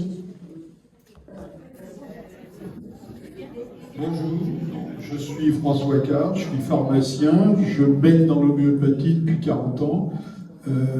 C'est mon métier depuis 30, de façon technique. Donc je vais déjà préciser des petites choses qu'Aurélie a oubliées. Elle parle beaucoup d'eau, mais elle a oublié de parler de l'alcool. Parce que nous, on utilise beaucoup d'alcool. On nous reproche d'ailleurs de vendre surtout de l'alcool dilué avec de l'eau et de faire croire que ça marche. Là où il y a encore des petites précisions, c'est sur la partie physique quantique. Moi, j'ai une théorie plus simple. J'étais en discussion avec Marc-Henri et il nous a quittés beaucoup trop tôt. Mais l'intérêt de la molécule d'eau, c'est que l'orientation des deux atomes d'hydrogène varie très très facilement et c'est la molécule la plus labile qu'on puisse avoir. Et la deuxième, donc effectivement, on peut lui imprégner une information magnétique qui va lui donner un angle particulier, il y a un spin, et il se trouve que la solution, c'est en fait imposer aux molécules d'eau voisines l'information particulière qu'on a acquis avec la matière. Et plus on tape, plus on en aura. Ce qui est beaucoup plus simple à comprendre que les champs de cohérence, même si je suis d'accord avec le système. Voilà, donc plus vous tapez, plus vous aurez une molécule d'eau qui va imposer aux autres son information, et l'information deviendra plus importante. Alors, je ne fais que vous présenter quelque chose de très... que j'ai... Bon, j'ai sabré ce magnifique document qu'avait écrit mon ami Grand-Georges. Au départ, quand on a dit Aurélie, on sait Aurélie, médecin uniciste, donc j'ai dit ça va être du chronique. Et j'ai dit, je veux faire l'urgence. Alors mon métier, c'est du pluralisme, du classique, etc. Mais j'ai été formé au départ par des unicistes, et à la retraite, je m'occuperai de médecine uniciste. Bien entendu, il n'y a que ça qui est intéressant. Alors, Grand-Georges est un médecin pédiatre, psychiatre, homéopathe, qui a fait ses écoles à Grenoble, et son maître s'appelait Bourgari, qui était un pédiatre extraordinaire. Et Grand-Georges après, il allé s'installer à Fréjus. Il était, parce qu'il adorait la mer, donc pour lui, il ne pouvait pas rester du côté de Grenoble, mais il allait quand même au ski. Et il a été toujours intéressé par la médecine homéopathique uniciste, en urgence, pour des raisons X ou Y, et je vous raconterai en début. Donc là, il a fait un travail en 2010 qu'il a présenté chez Schmidt-Nagel, qui est un laboratoire qui fabrique des médicaments homéopathiques à Genève. Alors, je dirais l'exemple typique que nous avait raconté un jour Didier. Il était au ski à Isola 2000 avec des amis, et ils étaient au sommet de la station avec, ils étaient tous 3-4, et il y a un jeune qui arrive, qui bouscule un de leurs amis, qui tombe, et qui fait un infarctus. Et il se retrouve démuni. Et il se retourne, il demande à une copine, vous avez quelque chose? Et il y en a une qui dit, j'ai un tube d'arnica, si ça peut aider. Et ils l'ont sauvé comme ça. Parce qu'il lui a donné de l'arnica toutes les 5 minutes, il a fait tous les soins qu'il pouvait faire avec ses pauvres mains, et il s'en est sorti. Et il a dit donc ce jour-là, ayez toujours de l'arnica avec vous. Vous savez jamais pourquoi. Voilà, alors on commence. Il avait fait une présentation où il avait présenté un certain nombre de sports. Je vous ai enlevé la boxe, je vous ai enlevé un certain nombre de choses parce que c'était long et ça risquait d'être redondant et violent. Et puis, c'est pas tous les jours qu'on se tape dans la figure jusqu'à en avoir des traumatismes crâniens. Donc, je reprends le ski parce que c'était un souvenir, le football et l'athlétisme. Le ski, voilà, alors pour lui, pour Didier, dans le sport, c'est vrai qu'au ski, les premières choses, c'est les contusions, les foulures, et on se retrouve tout de suite lors d'arnica. Alors, il a indiqué un certain nombre de dilutions. Je dirais que j'ai des avis très partagés sur les dilutions, pour une raison très simple. À l'école de Schmidt à Lyon, qui était donc à partir des années 50-60, Schmidt descendait de Genève, donnait un cours à Lyon, et Schmidt était un type qui avait un tout petit stylo, et qui avait une toute petite écriture calligraphiée, et qui après avait une règle, il tirait les traits à la règle avec les couleurs. Schmidt était un insupportable arsenic, d'un type d'une exigence extraordinaire, mais alors tout le monde le considérait comme le pur uniciste dur et dur, et puis surtout les hautes dilutions, parce qu'il a rendu les corsacoviennes à la France. Après, elles ont été interdites, c'était vite fait. Bon, et il se trouve que Schmidt a eu dans ses élèves des gens qui venaient petit à petit, qui étaient des homéopathes et qui venaient apprendre l'unicisme. Et une fois, chaque fois qu'ils arrivaient, ils devaient se présenter, dire qu'est-ce que tu as fait, qu'est-ce que tu as vu. Ah ben moi je fais de l'homéopathie, mais je fais que des teintures mères. Alors tout le monde a dit, mais enfin, qu'est-ce que tu fais chez nous? On fait des hautes dilutions, nous jamais de teinture mère. Et là Schmidt a calmé tout le monde. Il a dit, est-ce que vous pouvez me dire... Alors il présente un cas, typique, type Nux vomica, et il dit, bon ben voilà, qu'est-ce que vous allez faire? L'autre a dit, bon ben peut-être pas de la teinture mère parce que Nux vomica c'est tox, mais je mets de la D1, de la D2 ou peut-être de la D3, et puis je donne des gouttes, et puis il prend, etc., etc. En combien de temps vous avez un résultat? Ben, généralement, un mois après, c'est réglé. Et les unicistes, ils disent, ouais, ben alors un mois, quoi, vous, 1 heure, pourquoi? Voilà. La seule différence, c'est quand vous avez aux fortes dilutions une corsacovienne extrêmement bien choisie, et ben c'est comme le gamin d'Aurélie, son arsenicum en 1 heure, vous avez une forte dilution, vous provoquez des réactions très vite. Parfois, vous provoquez des réactions très violentes. Et quand René parlait des dilutions corsacoviennes élevées, il est très connu que Hering a donné une millionième de la casis à sa femme et elle est morte, mais plusieurs fois. Oui. Mais quand même, elle est morte. On ne savait jamais si c'était la maladie provoquée par la maladie primitive ou la maladie provoquée par le remède. Elle est morte 7 ans après quand même, mais toujours malade. Bon, revenons à notre tableau. Donc les dilutions, effectivement, présentées dans ce cas-là, vous allez avoir du CH, vous allez avoir du Korsakov, et je dirais que pour Didier, le 7CH, la différence entre le 7 et le 15, ça va être la violence du coup. Hein? Alors, vous avez... bon, là, j'ai gardé les quelques substances intéressantes. Arnica, ne cherchez pas, c'est toujours. Et derrière, on met suivi de Rustox quand vous avez en 15, voilà, pour le psycho. Rustox, bah, toujours avec les foulures, il faut mettre les deux. Vous avez un arrachement, c'est plus du Rus, c'est Ruta. Et les lésions tendineuses, anacardium. Tu peux y aller ensuite. Nous passons à la fracture. Fractures sur lesquelles les gens, ah oui, vous allez vous faire opérer. Oui, d'accord. Hahnemann était le premier à dire que la médecine, il y avait deux choses. L'homéopathie et la chirurgie. Bon, voilà, pour une fracture, on est dans la chirurgie. Par contre, moi, d'expérience, je peux vous dire, pour avoir vendu très longtemps des produits à base de Symphytum, les chirurgiens étaient surpris. Les résultats, c'est quand même des fractures qui se réparaient très très vite. Donc ça permet effectivement, comme il l'a écrit, la consolidation et les pseudarthroses. C'est-à-dire que vous accélérez la chirurgie et vous calmez et vous évitez les inconvénients. Les fractures récidivantes, là on tombe sur du traitement de fond, sur du chronique, arnica, calcaria carbo, calcaria fosse. Donc là on vient sur des choses qui hérissent Aurélie, c'est les remèdes de constitution. Ben oui, il y a des gens, ils sont calcaria carbonica, calcaria fosse. J'ai un patron calcaria fluor qui me dit bah ouais, j'ai mal aux articulations. Mais oui, mais bon, tes articulations inversées, c'est normal. Tire dessus, t'as mal aux genoux, quoi. Rutagraveolin, Symphytum et sulfurique acide. Mais ça, c'est le domaine d'Aurélie, c'est plus celui-là. Ensuite, pour le football, bien entendu, foulure, distension ligamentaire, on est toujours sur du Rustox.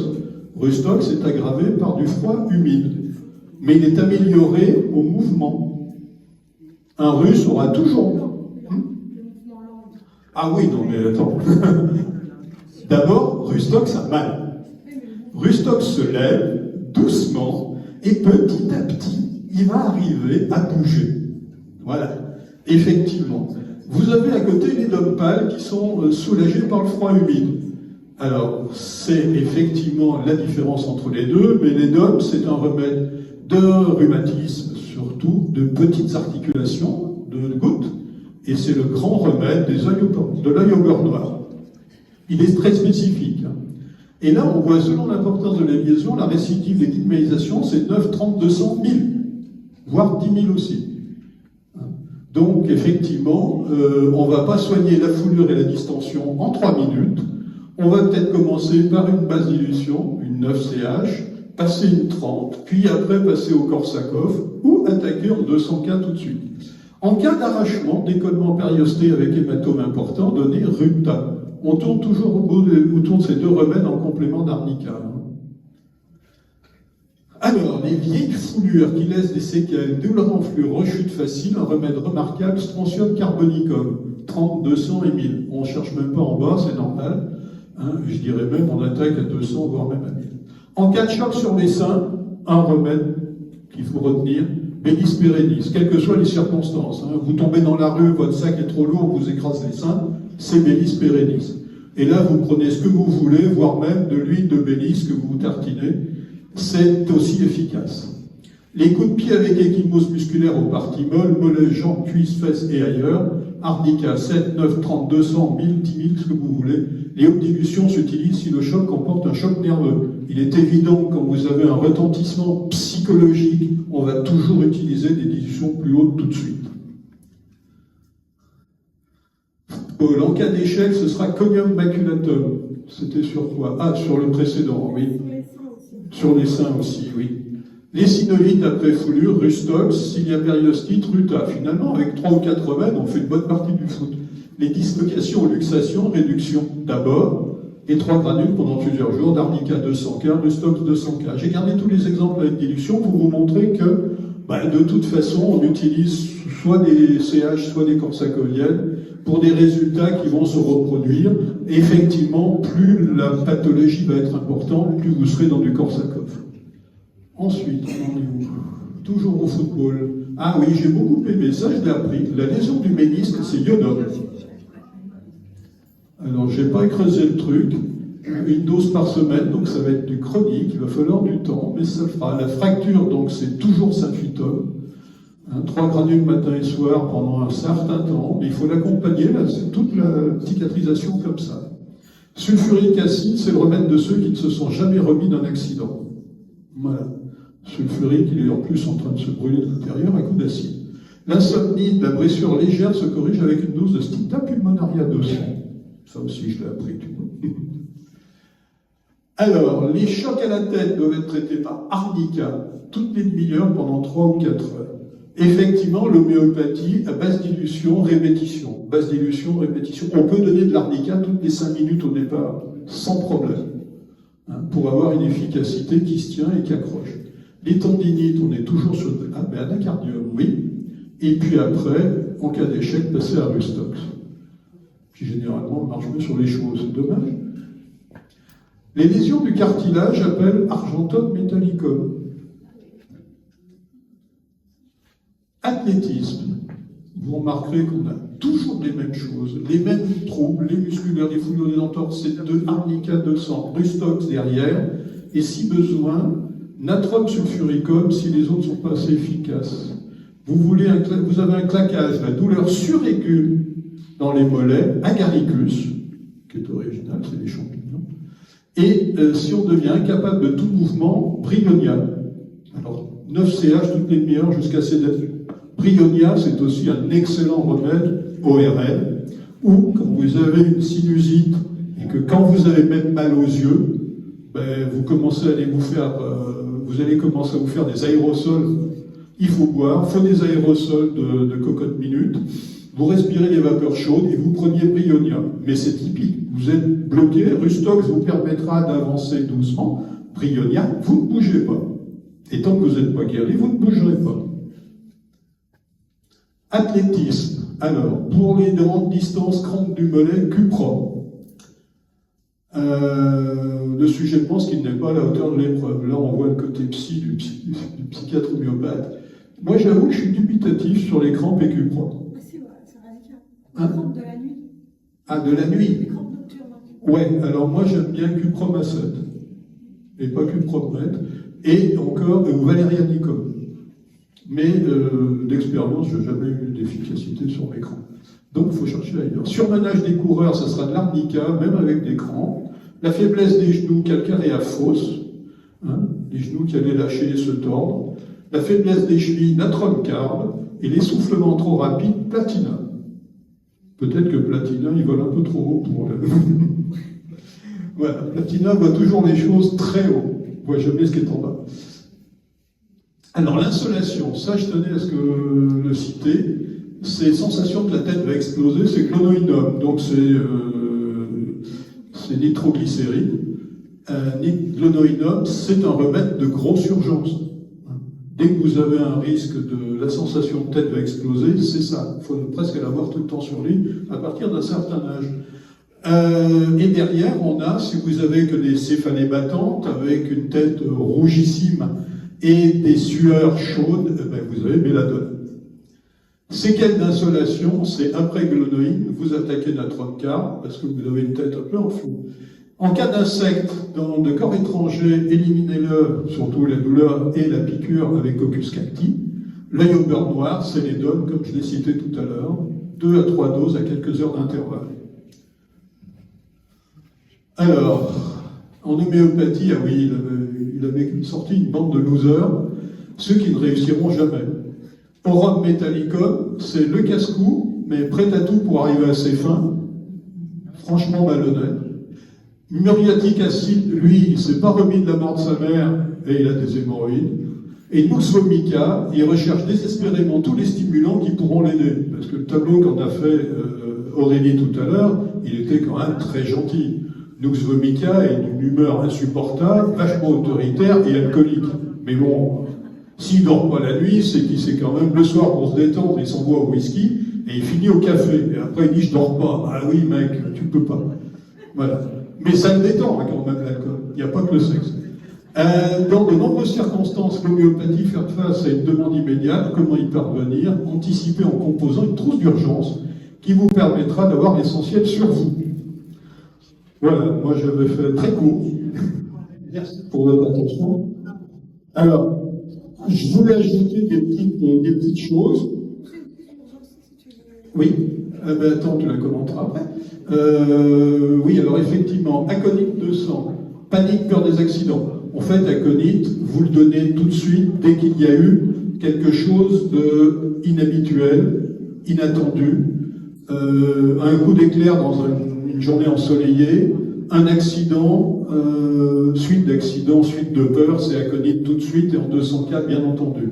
Apis, oui, c'est pour les piqûres d'abeilles, d'insectes. L'arnica, bon, 9CH, oui, on peut avoir aussi du 200 cas. Arsenic, bien entendu, les gastro-entérites, les brûlures, les conjonctivites des neiges. Belladonna, ben, effectivement, c'est à l'anglonoïde. Et c'est les fièvres, et c'est chaud. On peut d'ailleurs faire suivre, attaquer, par exemple, le coup de froid sec, ce sera aconite. Et dès que vous allez avoir des sueurs et la chaleur, la tête rouge, vous allez prendre belladonna. Alors, calendula officinalis teinture-mère, bien entendu. Alors, plaie et éraflure, Aurélie, non, moi je suis désolé, le premier repas de Metz, il avait de la teinture de calendula, il s'est installé en 1860. En 70, il avait une clinique, pas une clinique, il était dans une infirmerie à Saint-Vincent, dans la basilique, ils avaient les blessés de la guerre 70, et ils n'avaient que du calendula à la main pour soigner les gens. Mais à l'époque, un pharmacien de la rue Tête d'Or, je crois, fournissait les remèdes homéopathiques gratuitement. Donc de là à poser la question pourquoi l'homéopathie gêne, mais c'est que l'homéopathie ça coûte rien. Voilà. Alors maintenant ça coûte plus cher parce que fabriquer une souche demande énormément de conditions techniques, et ça demande une surveillance, ça demande et c'est très très cher de surveiller maintenant, mais ça coûte moins cher qu'un anticancéreux à 18 500 balles le mois. Hein, c'est le dernier qui est sorti, 18 500 ou 18 600 pour un mois. Vous avez 3 prises par jour, 90 comprimés. Vous gagnez une demi-journée de survie. Alors, Cantharis, brûlure avec des clopes, ben oui, ça c'est très efficace aussi. Coculus, mal des transports, mal de la mer. Alors, il n'est pas tout seul, mais c'est déjà une bonne attaque. Et puis, hypericum, ben, dès que vous écrasez un doigt, vous allez comprendre qu'hypericum, ça vous aide, parce que les nerfs, ça fait très mal. Les nopales, les épirures, alors, les insectes, et les plaies des hématomes, l'antitétanique, ouais, pas tout à fait d'accord. Ruta graveolens, en complément d'arnica pour les entorses et fractures, donc dès que vous faites du sport, pensez à ça. Le symphytum, alors effectivement, c'est quand l'os est près de la peau, donc le front des jambes, ça évite d'arriver à manger de l'europe pour avoir des ostéites et des choses comme ça. Et silicea, donc corps étranger. Alors, séquelles de tique mal retirées, 30 CH, une dose, non, c'est 30 CH, une dose par semaine pendant des mois. Hein? Un petit abcès, ben oui, effectivement, c'était l'histoire d'un médecin vosgien qui m'a raconté qu'un malade lui disait « mais ils m'ont pas enlevé tous les fils, ils m'ont pas enlevé tous les fils. » Mais il les a ramassés, au bout de 6 mois, il a sorti le fil dans l'aine. Hein? Voilà. Et les brûlures... Après, c'est le complément, oui. Ah oui, non, ça devient long. Alors, voilà, moi j'aime beaucoup, c'est insolation, c'est clonoïdum pour moi d'abord, belladonna si c'est moins fort parce qu'on a des sueurs, et gelsémium, c'est pas que le petit nerveux qui a envie de faire pipi avant d'aller à un examen. Jet sébium, il tremble. Et la fièvre tremblante, c'est jet sébium. Voilà, je crois qu'on peut arrêter. Donc, un petit mot enfin sur l'avenir de l'homéopathie. Le pire ennemi de l'homéopathie, c'est les homéopathes sous toutes les formes, pour une raison très simple. Les corsacoviennes ont été interdites à la suite de l'expérimentation des homéopathes. On les a rétablies au nom de la loi européenne, qui a été imposée à tous les pays européens, dont l'Espagne, qui ne veut pas d'homéopathie. L'année dernière, 3 députés européens espagnols avaient demandé une modification de la loi pour supprimer les 5 articles qui permettent l'existence du médicament homéopathique. On est passé à côté du clash. J'ai sollicité à l'époque notre députée européenne locale, qui a fait le job, qui a prévenu tout le monde, et j'avais écrit à tous les députés de la commission santé. Personne n'a fait de bruit, sauf les homéopathes qui m'avaient dit « Oh, mais il ne fallait pas faire de bruit, il ne faut plus qu'on parle de nous, on va parler en mal de nous. » Ben, je lui dis « D'accord, dans 2 ans, la révision sera refaite, il n'y aura plus de médicaments homéopathiques. » Et à partir du moment où il n'y a plus de médicaments homéopathiques en Europe, eh bien on fera tous un voyage en Inde. Parce que le pays actuellement mondial qui bouge, c'est l'Inde. Hein? L'Europe, c'est fini. L'Espagne n'en a jamais voulu. L'Angleterre, c'est quasiment interdit ou c'est très mal en point. Alors, il reste encore un laboratoire, une pharmacie autrichienne qui s'appelle Remedia.at, qui vend toutes les collections qu'elle a pu ramasser en Europe et en Suisse. Et là, on retrouve des médicaments qui ont été préparés au XIXe siècle. Des choses merveilleuses. Donc, c'est le dernier refuge. Après, ce sera l'Inde, et Édouard Broussalian fait acheter par ses élèves des centaines de tubes. Il y en a pour des milliers d'euros. Il dit, oh, vous en aurez jusqu'au cercueil. Ouais, d'accord. Il y en a beaucoup qui ne serviront pas parce qu'il fait acheter beaucoup de choses. Mais c'est les Indiens qui sont les pionniers pour l'avenir. Voilà, pour moi, l'homéopathie, maintenant, c'est en Inde. Grand Georges, il y a 30 ans, avait déjà des bouquins édités en Inde pour lui, etc. Parce qu'effectivement, il y a encore des gens qui bougent là. Voilà. Merci.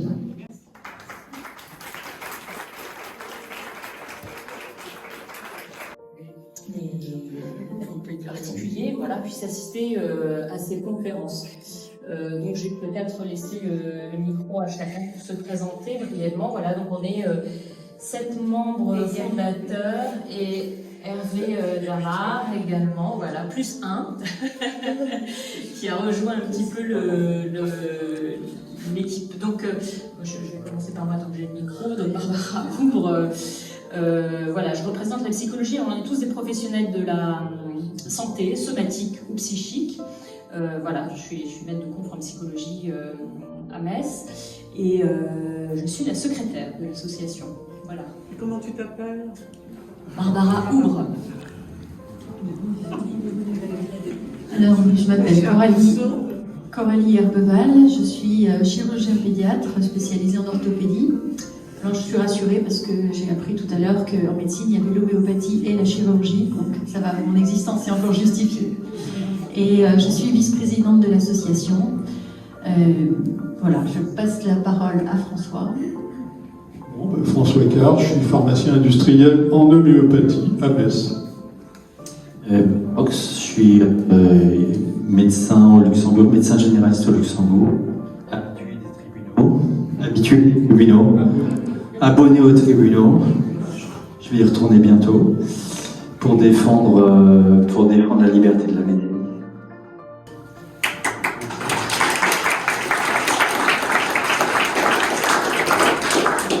Bonjour, je m'appelle Hervé Damar, je suis chirurgien, orthopédiste et spécialisé dans la main et j'exerce à Thionville.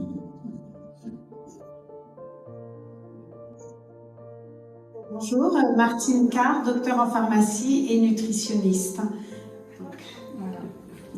Bonjour, donc Marie-Laure Audrich, moi je suis toxicologue et je suis spécialisée dans tout ce qui est réglementation européenne et donc évaluation des risques pour tout ce qui est santé humaine et environnementale. Avec l'EXA, la même chose. Toxicologue, expert en santé environnementale, risque chimique pour les êtres humains et pour l'environnement.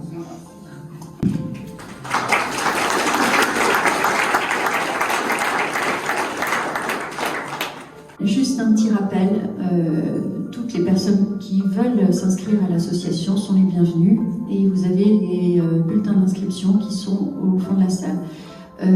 Aurélie a aussi apporté des livres sur l'homéopathie et des DVD pour ceux qui sont intéressés, qui sont payants bien sûr. Vous avez tous les renseignements qui vous attendent au bureau, là où vous avez émergé tout à l'heure. On peut, je crois, maintenant rejoindre le fond de la salle et puis boire quelque chose. Merci.